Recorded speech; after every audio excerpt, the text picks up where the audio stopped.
দক্ষিণ এশিয়ার ভূ রাজনীতিতে কি এক মহাপ্রলয় ঘটতে চলেছে? দীর্ঘ 5 দশক পর কেন বাংলাদেশের আকাশে পাকিস্তানি প্রযুক্তির যুদ্ধবিমান?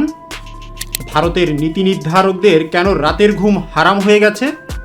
কি এমন জাদু আছে এই JF-17 থান্ডার বিমানে, যা ভারতের শক্তিশালী রাফায়েল বা তেজসকেও চ্যালেঞ্জ জানাতে সক্ষম? ইতিহাস বড়ই বিচিত্র। ঠিক 53 বছর আগে যে দেশ থেকে আলাদা হয়ে বাংলাদেশ স্বাধীন হয়েছিল, আজ সেই পাকিস্তানের সাথেই এক নতুন সমীকরণ আবদ্ধ হতে যাচ্ছে ঢাকা। বাংলাদেশের বিমান বাহিনীকে আধুনিকায়নের জন্য দীর্ঘদিন ধরেই ফোর্সেস গোল 2013 বাস্তবায়নের কাজ চলছে। তার এই ধারাবাহিকতায় বাংলাদেশের সঙ্গে প্রতিরক্ষা সম্পর্ক জোরদার করার পাশাপাশি JF-17 থান্ডার যুদ্ধবিমান বিক্রির সম্ভাবনা নিয়ে আলোচনা চলছে পাকিস্তানে।